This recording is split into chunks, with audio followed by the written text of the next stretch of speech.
statistiquement, là, 70% des implantations de CRM vont échouer. Mais pensez pas trop à la techno avant. Dans un an, tu vas être au soleil, en train de chiller, puis tu vas pouvoir avoir une entreprise qui roule. Ça se peut très bien que tu te mettes les doigts dans le nez. Parce que... Dans un monde où tout bouge très vite, la seule façon de rester à jour, c'est avec la technologie. Écoutez nos discussions où est-ce qu'on parle du numérique au service des entreprises. Bienvenue au Serveur Web. Salut guys, j'espère que ça va bien. William Gagné de l'entreprise Majordome Media pour le podcast Le Serveur Web où est-ce qu'on parle du numérique au service des entreprises. Je te raconte une petite histoire. Okay? Moi, je suis un entrepreneur dans le domaine du service. J'ai un studio de production vidéo. J'offre des services à des clients. Au début, j'ai commencé, j'étais tout seul dans cette aventure-là. Puis là, quand tu es tout seul, tu sais, il y a des leads qui rentrent. Tu parles à des clients potentiels. Ils disent « Hey William, j'aimerais ça que tu me fasses une vidéo parfaite. » Tu l'enregistres dans ta tête. Tu prends un peu en compte qu'est-ce que tu veux leur offrir comme comme forfait. Tu l'écris sur un bout de papier. Puis après ça, il y a un autre client qui te parle. Mais lui, c'est par Messenger. « Hey, salut Will. » Fait que là, tu te ramasses avec comme plein de monde un peu partout éparpillé qui veulent des services. Il y a de l'information un peu qui traîne. Puis c'est juste dans ta tête. Puis t'as bien beau avoir une bonne mémoire. À un moment donné, ça se peut que tu mélanges un peu tout ça. Puis ça devient difficile. Puis non seulement ça, si tu es un travailleur autonome, un entrepreneur qui veut se lancer, qui veut prendre de l'expansion dans son entreprise, tu peux pas garder juste ces informations-là dans ta tête, tu sais. Puis la première solution, bien souvent que les gens font, on va mettre ça dans un fichier Excel, un peu comme ils font avec leur comptabilité, right? Fait que ça peut peut-être marcher à petite échelle, à court terme, mais ça ne marchera pas quand tu vas vouloir prendre l'expansion parce que tu vas avoir plusieurs personnes, plusieurs postes, plusieurs rôles et collaborateurs dans ton entreprise que cette information-là n'est pas nécessairement pertinente pour tout le monde. Mais non seulement ça, ton agent, ton vendeur qui vend tes produits, tes services, bien lui, ils vont interagir avec des clients. Tu n'aurais peut-être pas cette information-là. Fait que comment est-ce qu'on fait pour avoir un genre de système plus général ou est-ce qu'il y a un genre de deuxième cerveau d'entreprise où est-ce que tu peux stocker toutes ces informations-là? Comment est-ce qu'on fait pour se structurer sur ça? Ben, notre invité aujourd'hui, notre expert en fait de Pixel Caribou, Théophile Dzungizé, il va nous parler de ça. Comment est-ce qu'on peut créer ce deuxième cerveau-là pour notre entreprise? Puis, tu sais, oui, au début, on peut se dire, tu sais, c'est pas compliqué, on va mettre des CRM, des ERP, puis, tu sais, j'en nomme plein de logiciels comme ça, on va les mettre en place, puis c'est ça qui va nous sauver un peu. Mais non, vous allez découvrir que c'est pas tout le temps juste une question de technologie, mais avant ça, il faut penser au processus, il faut penser au système qu'on peut mettre en place, puis après ça, la technologie va venir nous aider pour ça. Alors, sans plus tarder, je rentre dans l'entrevue, vous allez en apprendre énormément. On se retrouve dans l'entrevue. Salut tout le monde, re-bienvenue au Serveur Web. Mon nom, c'est William Gagné de l'entreprise Majordome Media. Puis dans le Serveur Web, on parle de la technologie au service des entrepreneurs. Mon invité aujourd'hui, Théophile Dzungizé. Exactement. Yes, exactement. Super. C'est un expert en CRM, en processus, en système. Je le décris-tu bien, Théo? Pas mal, oui. Pas mal, oui, exact. Oui. Avant de commencer dans l'entrevue puis d'y aller un peu plus comme dans le concret de notre sujet d'aujourd'hui, oui. J'aimerais ça, Théo, que tu dises aux gens qui nous écoutent, comment est-ce qu'on se connaît? C'est où qu'on s'est connus, nous deux? Hey, la première fois qu'on s'est connus, je me trompe pas, c'était la toute première fois que j'ai eu ta connaissance, c'était la Jeune Chambre des commerces, à une soirée. Oui. On avait discuté, je pense, c'était avec Olivier, je pense, qui m'a... Avec Olivier, oui, j'ai dit. Exactement. Mais éventuellement, je pense qu'on s'est également fait... on a aussi eu des rencontres également à la Chambre des commerces de Lévis. Je sais pas si c'était à Lévis, mais je sais qu'on s'est vu sur l'île d'Orléans, par contre. Puis c'est pas vrai. C'est pas une question piège non plus de savoir. Oui, pas un interrogatoire. Là. Oui, c'est vrai. Mais on s'est vu à un événement avec Isaël Morin, on le salue. Oui, l'île d'Orléans. Oui. Manger des fraîches. C'est ça. Je pense que c'est là qu'on a eu une vraie discussion parce qu'on s'est croisés tout le temps, mais on n'avait jamais vraiment eu on se disait, on va se parler. Et là, on a vraiment eu une vraie discussion à l'île d'Orléans, effectivement. C'était vraiment une très belle journée, ces jours-là en été. Là. Fait que là, on reprend ça plus au sérieux. On fait une vraie conversation enregistrée. Fait que là, on a une preuve au monde comme quoi on se parle pour de vrai puis on y va en profondeur. C'est exact. Fait que là, bon, cette barrière-là est faite. Maintenant, j'aimerais ça savoir, Théo, parle-moi un peu de ton parcours professionnel. Qu'est-ce qui a fait que tu es rendu là aujourd'hui maintenant? Tu viens de où, en fait? Côté professionnel, parle-moi de ça. Côté professionnel, c'était un parcours avec beaucoup de connaissances que j'ai accumulées avec le temps. Je pense depuis la mi-vingtaine, historiquement, à la base, quand j'étais au secondaire, je voulais aller en informatique. C'était vraiment, je me disais, je vais à l'informatique, je veux starter une entreprise en informatique. C'était vraiment ça. Je me souviens même dans mon album définissant. Okay. J'avais écrit je veux avoir une entreprise en informatique. C'était mon rêve. OK. Quand je suis allé à l'informatique la première fois, c'était à Garneau. La première session, j'ai pas aimé ça. T'as pas aimé ça? T'as fait ta technique en informatique? Non, pas du tout. Je suis allé après ça en intégration multimédia à Cégep des Sainte-Foy. OK. C'est vraiment le web. Donc, je me suis formé là-bas. Et après ça, au défi en aiguille, j'ai vraiment eu beaucoup plus d'intérêt vers les web, les marketing web. Et c'est là que ça m'a amené des expériences beaucoup en agence. Donc, j'ai travaillé en agence pendant quelques années où, à l'intérieur de l'agence, des agences, c'était des petites équipes, tu vois. Et à l'intérieur des petites équipes, souvent, tu fais beaucoup plus des jobs que juste faire du développement web. Ouais. Ou, Tout autre tâche connexe qui viennent autour, t'as mettons. tout compris. Donc, en tant que les gars techniques, les devs, je m'occupais également d'implanter le système de gestion de projet, OK. les CRM, par exemple.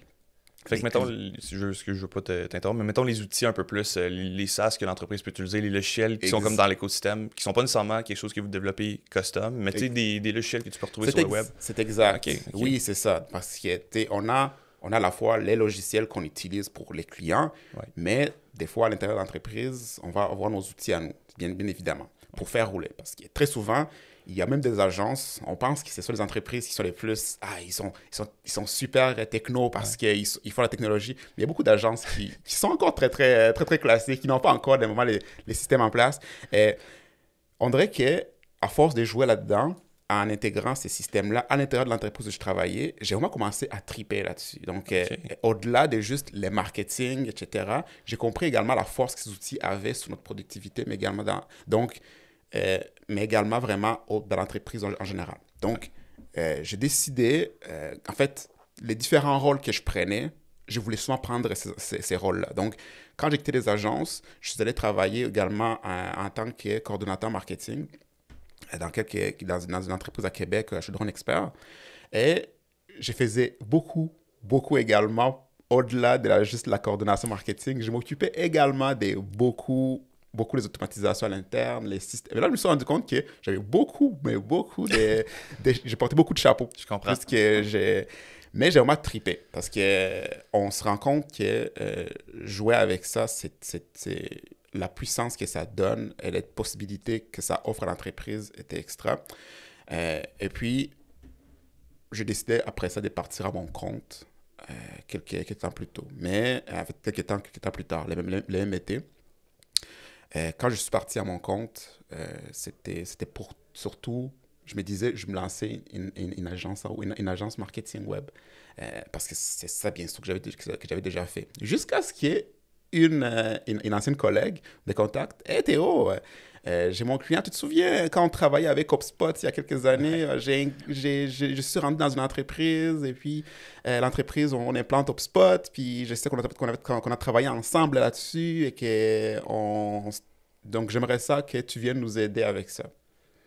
Regarde, j'ai pris le dossier et mon gars, quand je suis rentré dans cette aventure, des CRM, surtout jouer sur vraiment au complet, pas juste une petite partie. J'étais littéralement plongé dans Théo, tu vas nous aider à implanter l'outil de A à Z, on va le faire rouler au complet. OK. Donc, ça a vraiment été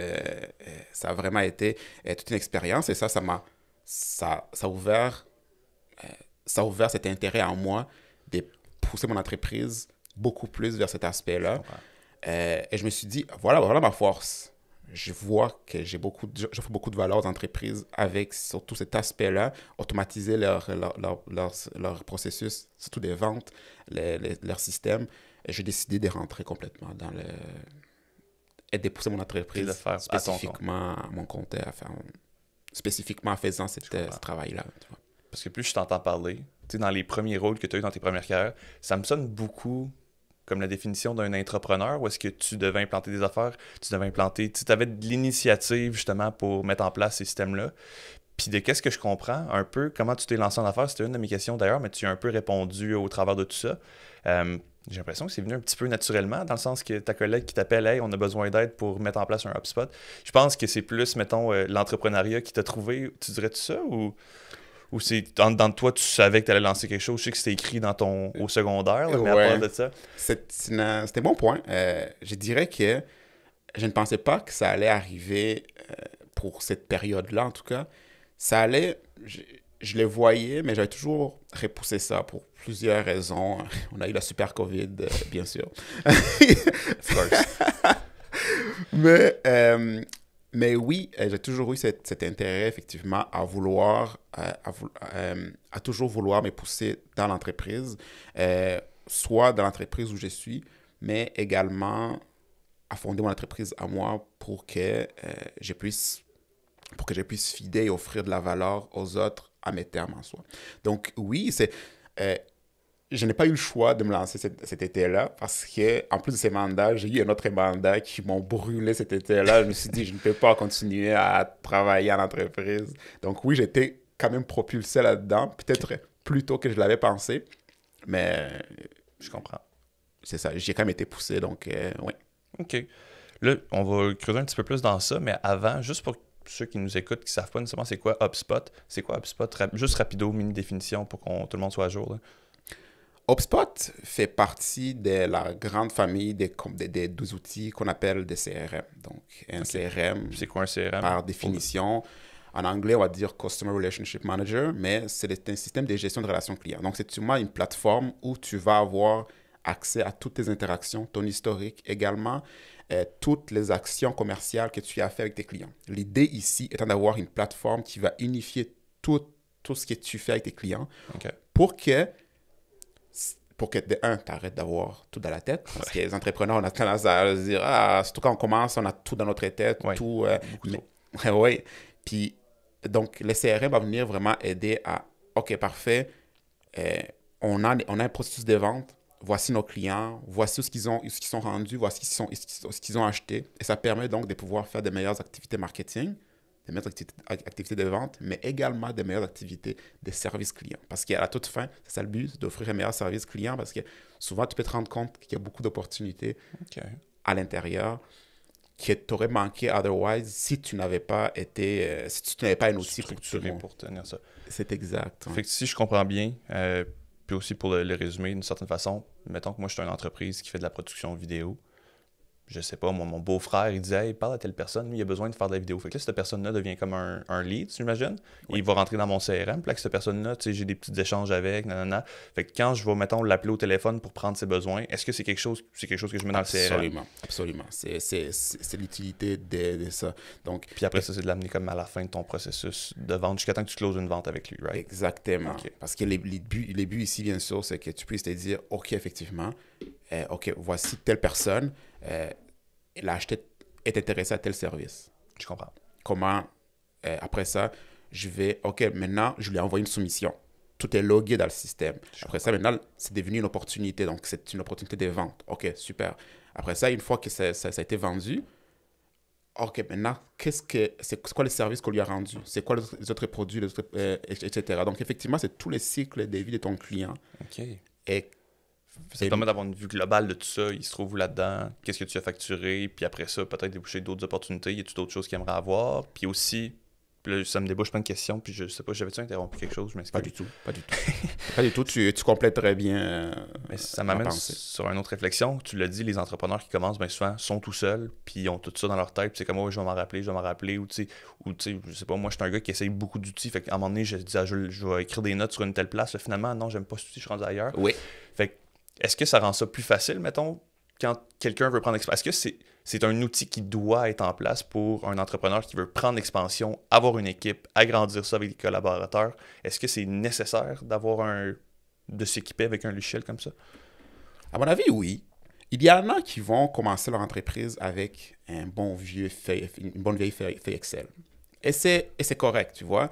Je pense que quand tu es dans une phase de début, une feuille Excel te permet d'avoir une bonne vue d'ensemble de ce qui se passe dans ton entreprise.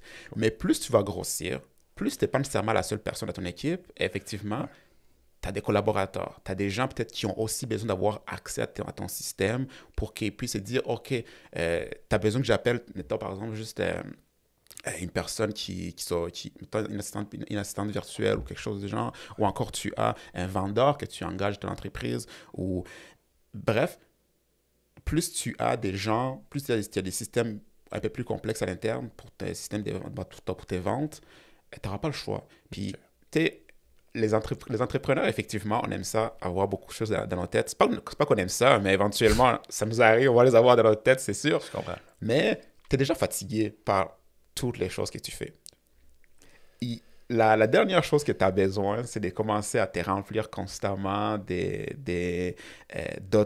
Par exemple, oh, je dois me rappeler de l'anniversaire de tel client, par exemple. Ouais. Oh, j'ai rencontré Will à la Chambre des commerces. Qu'est-ce qui s'est passé avec Will? C'est le fun qu'on se voit, et après ça, on interagisse, on se dit, ah oui, c'est vrai, je me souviens parce que j'ai cet historique-là. Effectivement, plus tu es en croissance, la feuille Excel peut devenir beaucoup plus complexe à gérer. Et un système qui est automatisé pour toi, qui est conçu pour ce travail, va vraiment devenir beaucoup plus efficace à la longue. Je comprends. Fait que c'est vraiment comme un deuxième cerveau pour ton entreprise qui va se rappeler les clients qui t'ont parlé, sont rendus où dans le processus de vente, ont un peu traqué, bon, lui, il est intéressé dans tel produit, tel service. Absolument. Fait que je le vois vraiment comme tu dis, puis même si tu vas aller aussi loin qu'il garder, mettons, la date d'anniversaire de ton client pour y porter une petite attention, hey, là t'as de l'air sharp.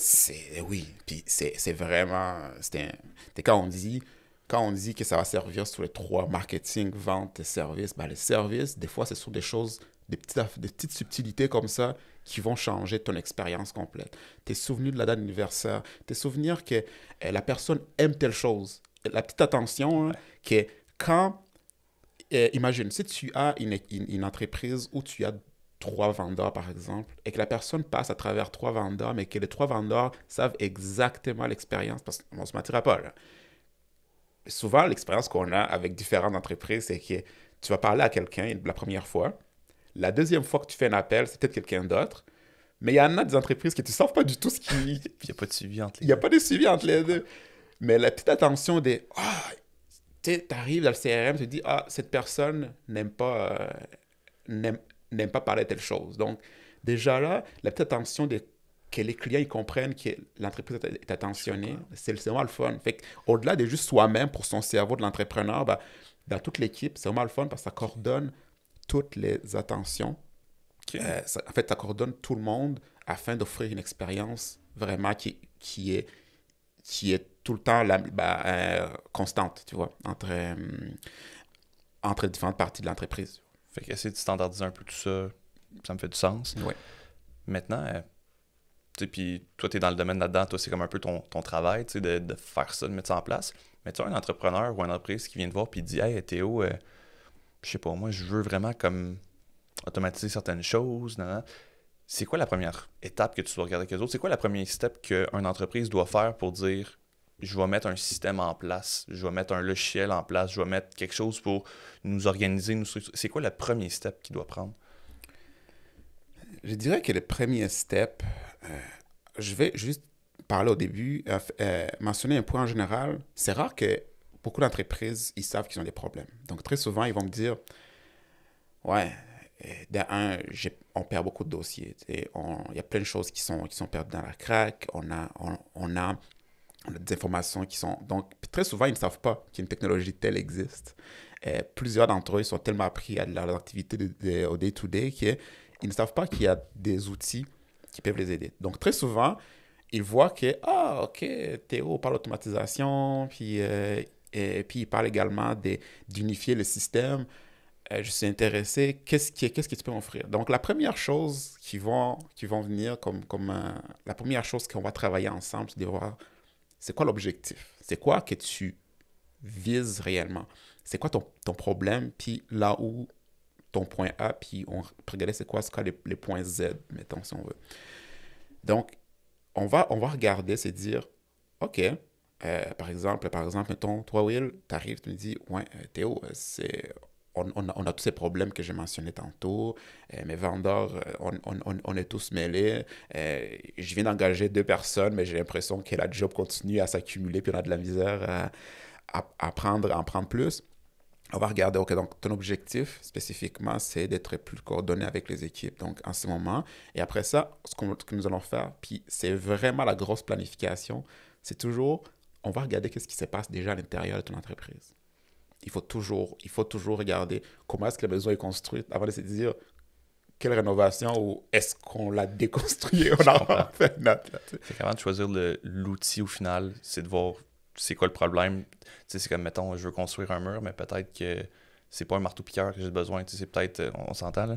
Oui. Puis qu'est-ce que je comprends, c'est que souvent les entreprises vont être tellement pris dans leurs opérations qu'ils vont avoir certaines œillères, puis c'est comme on roule, il y a des clients, on a des affaires à livrer, puis ils sont comme ça. Puis... Absolument. Mais ça serait quoi, mettons, un déclencheur que tu as vu, tu sais, certains clients qui ont dit là, wow, faut qu'on prenne un step back, faut qu'on regarde qu'est-ce qui se passe, puis qu'on analyse nos affaires, puis qu'on sorte un peu des opérations, même si on perd un peu de revenus pour un certain temps. C'est quoi souvent le déclencheur qui crée ce step back-là chez les entreprises, les entrepreneurs qui se mettent à considérer peut-être d'améliorer les choses dans leur entreprise? Les entreprises ne se rendent pas compte qu'ils perdent du temps jusqu'à ce que l'entrepreneur se rende compte que, oh my God, je suis en train de faire mes samedis, puis je suis... chaque samedi matin, je travaille, puis j'ai l'impression que ça n'arrête jamais. Également, comment ça que j'ai trois vendeurs, j'en ai engagé un autre, puis on fait pas plus des chiffres. Okay? Il peut y avoir plusieurs raisons. Donc, il y a les chiffres, il y a également l'expérience client qui peut diminuer. Okay. Mais je dirais que beaucoup des points que les gens vont arriver, le point principal jusqu'à maintenant, c'est beaucoup la fatigue générale. Donc, l'équipe, la personne, donc les triggers, là, parce que souvent la fatigue, l'équipe joue nuit à la productivité, qui va nuire également aux chiffres. Tu te rends compte que si ton vendeur, il passe son temps, le plus clair son temps à juste rentrer de l'information, à traiter les choses manuellement, ben peut-être que la personne va manquer de motivation, va passer moins de temps en train de vendre. Je comprends. Elle va jouer sur ses chiffres. Et toi, en tant qu'entrepreneur, tu es peut-être là en train de régler des feux à la place de faire ta job d'entrepreneur qui est de faire avancer ton entreprise. Donc ça va être un trigger parce que souvent, c'est quelque chose qui peut arriver. Puis là, très souvent, il y a aussi, ici au Québec, il y a les technologies qui sont outdated. Donc, les technologies qui sont passées date.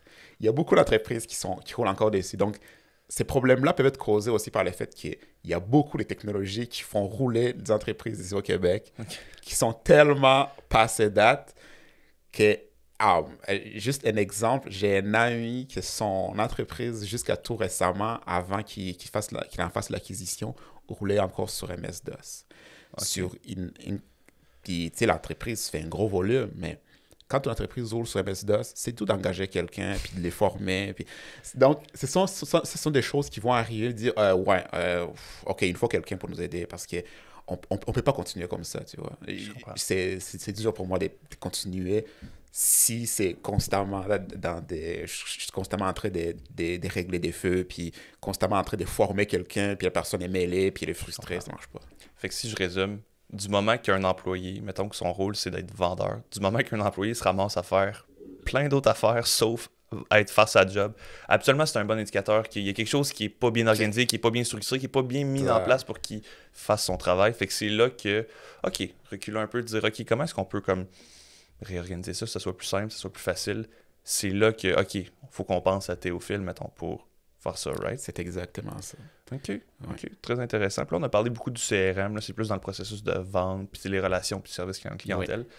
Y a-tu, à ton avis, là, quand tu rentres dans une entreprise, y a-tu d'autres logiciels plus type, sans me nommer des noms commerciaux ou whatever, qu'une entreprise se doit d'avoir? Toi, je sais que tu es beaucoup dans le B2B, tu travailles avec les agences créatives aussi. Oui. Ces agences-là, qui sont, mettons, j'ai l'impression que c'est plus dans le service pas mal. Là. C'est beaucoup de services, oui. C'est quoi qu'eux autres, comme grand gabarit de logiciels, doivent avoir? CRM peut-être? Y a-t-il d'autres affaires qui sont essentielles? Oui, le CRM va remplir les 3 fonctions, effectivement, marketing, vente, service. Donc, très souvent, on est dans la catégorie. Mais gestion de projet est également une autre catégorie qui est très importante. Encore une fois, quand tu commences, tu peux gérer tes projets avec Excel, mais on se comprend que non. Éventuellement, OK, tu commences, tu es à ton compte, OK, tu as 2 projets, OK, à gauche, à droite, mais soyons honnêtes, tu as toi-même des gens, ou même que toi-même tu travailles, puis tu as des tâches, des suivis. Un outil de gestion de projet va toujours être au moment de fournir un service. Le core. C'est exactement. OK. Donc, la gestion de projet va aider aussi à bien communiquer avec les clients. Donc, ce sont entre équipes et entre clients aussi, là. Entre l'équipe et les clients, ça va être vraiment un outil qui va être très, très, très essentiel. Donc ça, gestion de projet, on peut automatiser différents processus. Parce que honnêtement, ça va toujours varier à la grosseur d'une entreprise. Par exemple, une équipe de 4 personnes peut, par exemple, globalement avoir un outil qui est très, très simple, qui va à la fois, par exemple, on peut unifier, par exemple, un Airtable ou Smart Suite pour juste mettre en place un système qui va gérer, qui va avoir un CRM, une gestion de projet, qui va bien rouler si l'équipe veut rester comme ça. Mais de l'autre côté, on peut avoir une entreprise de 50 personnes qui va peut-être avoir plus besoin de, OK, on a une fois un CRM parce qu'on a une équipe de vente, on a une fois un outil de gestion de projet parce qu'on a des développeurs, on a également des graphistes, on a différentes parties prenantes dans un projet. Et on a également les autres outils, ça va être bien sûr des outils comptables, donc classiques. Bien sûr, ça c'est, naturellement, je pense que c'est l'une des premières choses que les gens vont avoir le plus, c'est les outils comptables. Mais ça aussi, on peut l'automatiser, tu vois. Les entrées des factures fournisseurs, les différents workflows comptables qu'on peut avoir, on peut les structurer également, puis s'assurer que ça fonctionne sans que l'entrepreneur ait à passer 4-5 heures par semaine en train de juste être dans son QuickBooks. Je comprends. Ça devient de plus en plus évident depuis le début comment on en parle. Tu sais, oui, il y a plusieurs logiciels, il y a plusieurs affaires, puis même dans le même logiciel, j'ai l'impression qu'il y a de la segmentation de rôle là-dedans. Dans le sens que, tu sais, au début, tu fais comme, oui, tu peux avoir un fichier Excel, mais tu sais, quand tu commences à avoir 10 employés, tout aller dans le même fichier Excel, les informations qui vont se trouver dans ton fichier Excel n'est peut-être pas pertinent pour des 10 employés. Fait qu'après ça, si tu me dis, mais là, il y a un logiciel comptable, ben là, tu sais, le gars qui fait du marketing n'a pas tellement besoin d'aller jouer dans le système comptable. Le gars, mettons, qui est dans la production, le système de projet, le logiciel qui, genre, lui, c'est pertinent pour lui, mais tu sais, le CRM et les ventes, au final, tu sais. C'est exact. Fait que, tu sais, il y a beaucoup de logiciels qui sont là-dedans. Tu sais, quand tu es tout seul, c'est pas super, tu as les mains un peu dans tout, mais une entreprise qui est un petit peu plus grosse, qu'est-ce qu'elle doit considérer? Parce que là, ça doit être facile d'avoir plein de logiciels un peu partout, puis payer plein d'abonnements, puis le multiplier par... Qu'est-ce qu'elle peut faire, mettons, pour centraliser tout ça? C'est quoi, mettons, une bonne pratique pour être capable d'avoir quelque chose qui est plus général, mais qui permet de servir tout le monde? Y a-t-il des solutions comme ça? Y a-t-il des façons? Absolument, absolument. Il existe plein de solutions. Très souvent, l'un des systèmes qu'il va avoir sur le marché, on va l'appeler un ERP, par exemple. Donc, un ERP, donc, qui va souvent avoir un système centralisé qui fonctionne par module, qui va pouvoir permettre à l'équipe de vente d'avoir son système d'équipe de vente. Donc, puis également l'équipe marketing, parce que c'est vrai, c'est comme... Il y a des entreprises qui ont l'équipe de vente et l'équipe marketing. C'est la même équipe, essentiellement. Mais il y a des entreprises qui sont tellement grosses que l'équipe de vente et l'équipe marketing sont pas la même chose. Exactement. Donc, ça se peut que l'équipe marketing ait juste besoin d'un système pour traiter les campagnes, pour gérer les entrées des leads. L'équipe de vente doit, après ça, recevoir les leads, les convertir, les contacter, etc. Donc, ça peut être même deux processus différents. Donc, ça, c'est un outil, mettons, quand on commence à rentrer dans des équipes de 50, 100 personnes, un ERP va vraiment être pratique. Donc, de ce côté-là, ça va devenir vraiment de plus en plus important de se dire, OK, c'est où les limites que notre plateforme peut nous fournir. Donc, il existe beaucoup de logiciels sur le marché. De mon côté, c'est sûr que, par exemple, j'ai Zoho, bien sûr, qui est la plateforme que je travaille beaucoup avec, beaucoup de mes clients, mais il existe des NetSuite, des Odoo de ces mondes qui sont d'autres plateformes qui fonctionnent d'une manière différente, mais tu peux vraiment les moduler pour que ça fonctionne avec ton entreprise et même que tu peux dire, j'ai pas besoin de ces modules. Si, par exemple, tu es une entreprise en manufacture, peut-être que la gestion de projet classique des services n'est pas conçu pour toi. Donc, tu peux avoir un module pour ça. Donc, effectivement, plus tu grossis, plus ça va être à considérer pour toi, là, peut-être un ERP là, qui est un peu plus complet. Je comprends. C'est bon qu'on en parle de ça. C'est bon qu'on amène ce sujet-là. Puis là, il y a une question qui me semble assez évidente. Là, puis on est beaucoup à l'ère. Oui, il y a l'intelligence artificielle qui est super comme... à mon avis, c'est un buzzword. Là, on reviendra sur cette discussion-là. Mais on en parle beaucoup. Puis bref... Puis on entend souvent, on voit sur les réseaux sociaux, hey, ça vient peut-être du livre aussi de Tim Ferriss, la semaine de 4 heures, là, où est-ce que tu peux comme tout... Absolument. Qu'est-ce que tu dis à quelqu'un qui a comme cette mentalité-là que hey, moi, c'est pas compliqué, je vais tout automatiser mon entreprise au complet, je vais aller vivre, je sais pas moi, au Yucatan, puis genre, je vais faire de la belle vie au soleil, puis je vais être un genre... Est-ce que c'est quelque chose... Est-ce qu'on est dans... C'est un idéal, ça, ou on peut être rendu là? Y a-tu moyen de... T'en penses quoi, toi, l'automatisation? On est où là-dedans? Ma question est floue un peu, mais je veux ton take sur ça. Je comprends ce que tu veux dire, en tout cas la direction que tu veux mentionner. De mon point de vue à moi, si tu te lances une entreprise en pensant que dans un an, tu vas être au soleil en train de chiller, puis tu vas pouvoir avoir une entreprise qui roule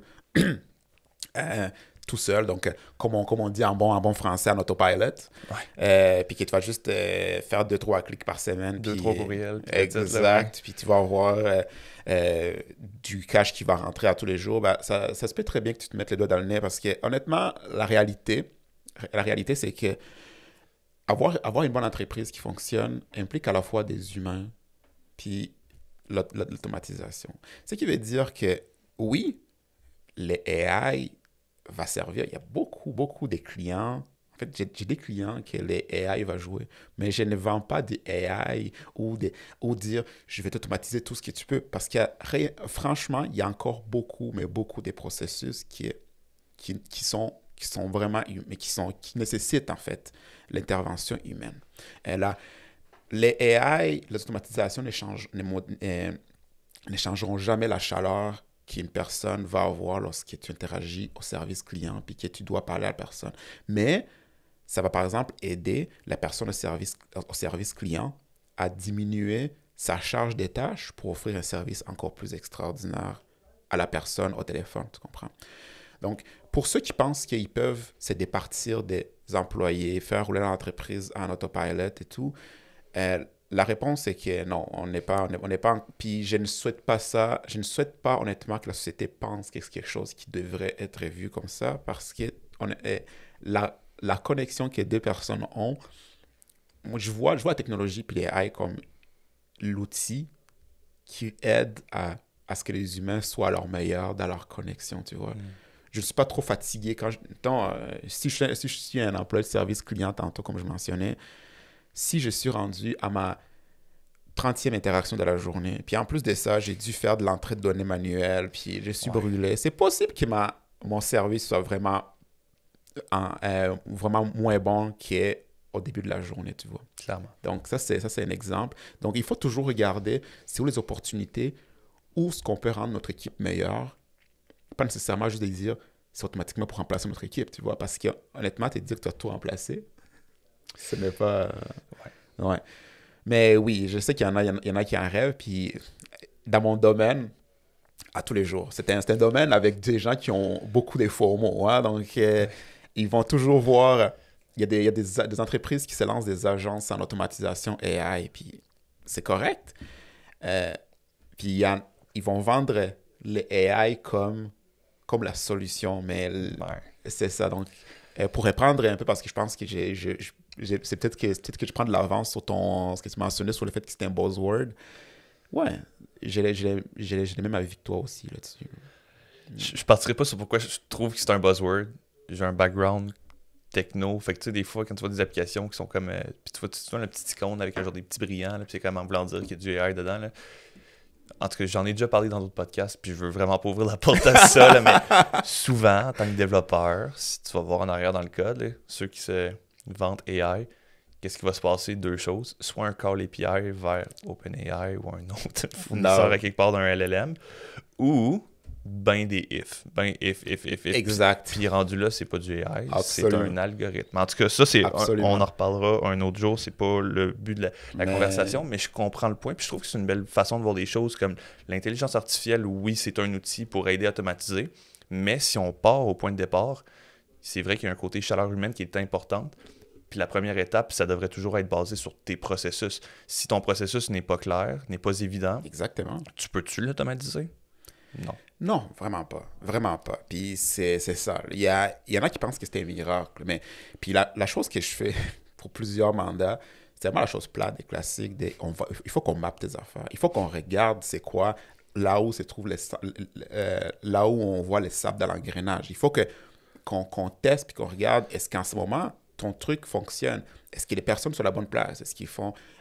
Puis comment est-ce qu'après ça, on va améliorer les systèmes? Puis si à une étape ou l'autre, il nécessite l'intervention de l'AI, je vais le faire. Mais très souvent, là, oui, là, franchement, il y a beaucoup de parties où l'AI intervient, puis le client ne sait pas. Parce qu'à toute fin, là, ce qui l'intéresse à la fin, c'est Théo, je m'en fous, c'est le résultat. Moi, je viens de gagner 5 heures cette semaine. Je m'en fous dessus parce qu'il y en a qui vendent l'AI comme étant leur proposition de valeur, tu vois. Mais c'est pas ça. Fait que oui, il faut que c'est tes processus, parce qu'il y a des entreprises qui, honnêtement, tu te rends compte que quand tu as systémisé leur processus, tu peux te rendre compte que tu vas juste automatiser une affaire, mais finalement, c'est leur processus de base qui ne fonctionnait pas bien. Puis ils gagnent du temps parce que finalement, tout a été bien coordonné, tu vois. Très souvent, ça peut être ça. Parce que de plus en plus, il y a des rôles aussi que je prends qui ne sont pas juste des « Hey, peux-tu nous mettre en place ce système? » Des fois, c'est « Peux-tu nous aider à arranger nos affaires? » Puis fait que ça dépasse le dude technique qui connaît les outils. Tu deviens comme un analyste d'affaires pour les entreprises. Ouais, OK, je comprends. Puis honnêtement, on va se le dire, c'est pas tellement sexy. Là. Entre le gars qui est master de l'intelligence artificielle, qui vend des formations ou qui automatise son entreprise avec le hashtag AI. Et ça, je me sens boomer, je fais des hashtags imitables. Mais hashtag AI, là, ben, c'est pas tellement sexy versus... Ben, c'est très sexy versus on va analyser tes processus d'affaires. Tu sais, c'est comme... Puis ça implique que je vais être obligé de faire une introspection, puis c'est pas tellement cool, right? Fait que je vais enchaîner un peu, puis ça me permet de faire un bon pouce là-dessus. Oui. Toi, Pixel Caribou, c'est un peu ça. Tu es un analyste d'affaires, puis après ça, une fois qu'on décortique les processus, tu vas aider pour les mettre en place. Comment ça marche, Pixel Caribou? Exactement. Donc, tu m'approches ou je t'approche. Ça peut varier là, si je me rends compte qu'après une discussion, il y a eu tel point. On discute, ça passe pas très long. Ça prend environ 15-30 minutes. Tu vas me dire en ce moment c'est quoi tes problématiques, les outils que tu travailles avec. Mais surtout, je vais surtout me centrer sur je t'écoute. Tu me parles, tu me craches tout ce que tu as, là, ta frustration, let's go. Un psychologue. Oui, okay. C'est ça. Donc, tu me parles, tu me dis, hey Théo, my God, sérieux, je suis brûlé. Ça n'a pas de sens. Mes vendeurs sont frustrés, whatever. Mes processus RH. D'ailleurs, tantôt, on a oublié d'en parler, mais les processus RH dans les entreprises aussi, on a parlé des ventes et tout, mais les ressources humaines aussi, c'est un processus dans une entreprise. Effectivement. Donc, ça peut arriver aussi que ça soit, hey, man, mon onboarding d'employés, ça me prend donc bien du temps à former mes employés. Puis, tu te rends compte que c'est parce que tes employés, veut dire, ton équipe qui rentre, il y a peut-être des problèmes à ce niveau-là, au niveau de l'onboarding, la formation, les processus généraux. Entre les RH, l'équipe sur le terrain, ça ne communique pas du tout. Je comprends. Donc là, tu vas me parler, on va discuter, tu vas juste me dire, voici ce que j'ai. Après ça, je vais prendre tout cela, puis je vais te venir avec une proposition. Donc, très souvent, la proposition va inclure, OK, donc, tu m'as parlé de tes outils que tu travailles avec. Peut-être que ce n'est pas un changement d'outil que tu as besoin. Ça aussi. Il y en a qui pensent qu'on va carrément remanier ton système. Des fois, ce n'est pas ça. Des fois, finalement, il fallait que tu construises un mur porteur. Tu sais. Des fois, il fallait que tu... Je parle...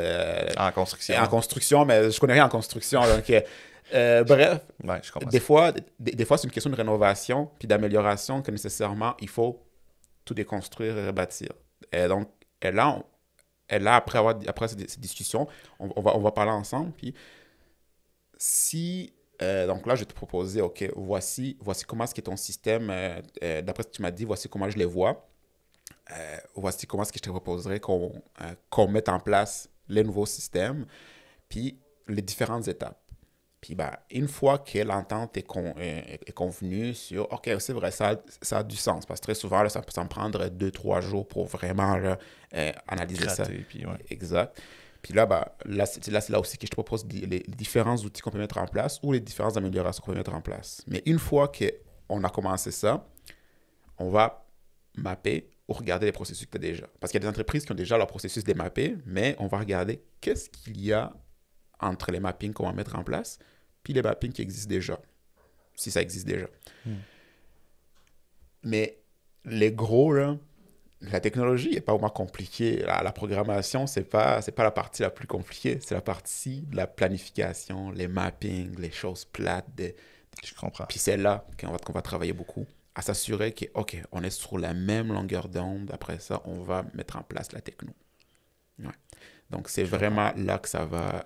c'est comme ça le fonctionnement. Puis une fois que le système est en place, là, on va faire des tests. On va faire de l'amélioration continue. Puis une fois que c'est amélioré, on va juste simplement faire des optimisations en cours de temps. Parce qu'il y a des entreprises qui vont après ça grossir. Après ça, d'autres problèmes vont arriver. On va améliorer ça. Mais au moins, la fondation est en... Okay. Fait que je me permets ce commentaire-là, entre guillemets. Les outils existent pour tout le monde. Fait que si c'est juste des outils que tu veux, peut-être pas la bonne personne à aller parler, tu peux faire des recherches sur Google sur toi-même, mais la plus-value de Pixel Caribou, c'est qu'il va être là avec toi, il va consulter, il va regarder, on va faire un peu le portrait global de tes processus de ton entreprise, analyser qu'est-ce qui marche, qu'est-ce qui marche pas, qu'est-ce qu'on a besoin de démolir, qu'est-ce qu'on a besoin de rajouter ou rénover. Puis une fois que c'est fait, là, en plus, tu as le chapeau du gars technique qui va le faire avec ton équipe pour mettre ça en place, le beau plan qu'on va avoir élaboré, right? C'est exactement ça. Puis j'ai une question. Mettons... Tu vulgarises bien ce que je dis, ouais. Écoute, je suis content de bien comprendre. Ça veut dire que ça a été clair, puis c'est clair sûrement pour nos auditeurs également. Puis là, mettons, quelqu'un qui veut te rejoindre, qui veut faire affaire avec Théophile, là, qui veut du moins avoir une consultation gratuite, est-ce que tu travailles juste avec les gens à Québec ou vu que c'est comme quand même quelque chose qui s'exporte bien, tu peux travailler à l'international avec, mettons, un dodo au Japon? Là? Oui, absolument. Absolument. Je dirais qu'au Québec, donc pas juste à Québec, donc au Québec, oui, donc j'ai des clients, effectivement, à la fois à Montréal, Trois-Rivières, la grande région de Québec, bien évidemment, Lévis, etc. Donc, il y a deux manières. Donc, aller sur pixelcaribou.com, qui est mon site web. Il va avoir les informations vraiment là, sur comment prendre les... comment on va le mettre dans la description aussi, mais pixelcaribou.com. Exactement. Donc, il y a un calendrier assez simple que vous pouvez booker à votre convenance. Donc, un autre outil qu'une entreprise pourrait utiliser, mettons, pour faciliter ça. Okay. Absolument. Donc, tu regardes mon créneau horaire, tu choisis ton temps, et après ça, c'est en 30 minutes, nous allons discuter. Un appel avec Théo. Tu sais, très souvent, cet appel, c'est pas nécessairement juste une question de « Ah oui, je vais te fournir une offre de service après. » Des fois, ça peut être juste un appel de « J'ai tel problème. » Et après ça, après avoir discuté, je te donne des conseils. Puis c'est tout. Les buts de cet appel, c'est pas juste de la consultation de... C'est pas pour te vendre un produit, pour te vendre quelque chose, te vendre un service. Là. Non, vraiment pas. Donc, appelle-moi et je vais te dire « Ah, il y a telle solution qui peut être pour toi. » Parce qu'il y en a qui se disent « Je vais tout faire par moi-même peut-être en commençant. » Ou « Théo, peux-tu m'aider à savoir tel outil, par exemple, que je peux travailler avec? » Et regarde, si j'en trouve pour toi, ça me fera plaisir, je te l'enverrai, on restera en communication. Mais des fois, c'est pas juste une question de « Ah oui, je vais te charger une heure pour... Non, on va discuter, puis si ça te ramène de la valeur au maximum, c'est vraiment ça le but. C'est ça l'objectif. Ouais. Très noble, en tout cas. Très noble, j'adore ça. Puis là, bon, j'ai fait d'autres épisodes avant, puis des fois, tu sais, on coupe l'enregistrement, puis j'entends la personne dire « Ah, j'ai oublié de parler, c'est ça. » Fait que moi, je te laisserai un mot de la fin. Y a-tu quelque chose, tu sais, ça peut être la morale de l'épisode d'aujourd'hui ou quoi que ce soit, mais qu'est-ce que tu as envie de dire comme mot de la fin pour boucler cet épisode-là? Je regarde, il me reste à peu près 3 minutes d'enregistrement dans le ticket dur, sans mettre de pression, mais y a-t-il quelque chose que tu n'as pas parlé, que tu aimerais passer comme message? Juste une morale ou quelque chose là-dedans? Ouais, je dirais que la morale... Un point que je mentionne souvent, quelque chose que les gens oublient, ne pensez pas trop à la techno avant. Pensez en système. Pensez à comment est-ce que votre entreprise roule avant de se dire on va implanter la technologie. Statistiquement, là, 70% des implantations de CRM vont échouer. 70%? Oui. Pourquoi? Parce que très souvent, par exemple, les directeurs de vente vont arriver et se dire « Hey, j'ai entendu qu'il y avait tel outil shiny un CRM. Et puis, je pense ça va vraiment nous aider. » Parce qu'ils ont été vendus. Je veux dire, le CRM, il y en a à gauche, à droite. Des outils, il y en a à gauche, à droite. Honnêtement, là, depuis notre discussion, il y a sûrement un qui est lancé. 4 logiciels qui ont été lancés, exact. donc, pensez toujours à comment mes systèmes fonctionnent. Parce que pour vrai, la technologie, elle existe partout. Mais penser en système et améliorer ces systèmes, c'est vraiment là, c'est ça l'enjeu. Je comprends. C'est ça. Ça ne sert à rien de commencer à avoir 30 un CRM à chaque année si les problèmes à la source restent les mêmes, tu vois. Je comprends. Ouais. Théo, un énorme merci pour l'entrevue. C'était génial. J'ai adoré le mot de la fin. Puis honnêtement, ça aurait pu être quelque chose que j'aurais dit dans l'épisode 0 pour présenter le podcast parce que c'est vraiment aligné avec qu'est-ce que je veux faire. Puis comme transmettre comme information aux entrepreneurs, parler de technologie. Puis tu le dis bien, souvent quand tu es un gars techno, tu penses « Ah, il y a telle API, il y a telle librairie, il y a telle affaire que je peux implanter. » Puis tu penses pas à l'humain derrière ça. Mais de parler de système, je trouve que c'est une super belle façon de terminer l'épisode. Théophile, un énorme merci pour l'entrevue. Pour ceux qui nous écoutent, c'est la fin de notre épisode avec Théophile. Vous avez écouté Le Serveur Web. Mon nom, c'est William Gagné de Majordome Media. Je vous invite à vous abonner sur la chaîne pour rester à jour sur les épisodes. Puis aussi, une autre raison pourquoi tu dois t'abonner sur la chaîne, c'est qu'on va découper les moments les plus croustillants. Là, je pense à ton mot de la fin, ça va être croustillant.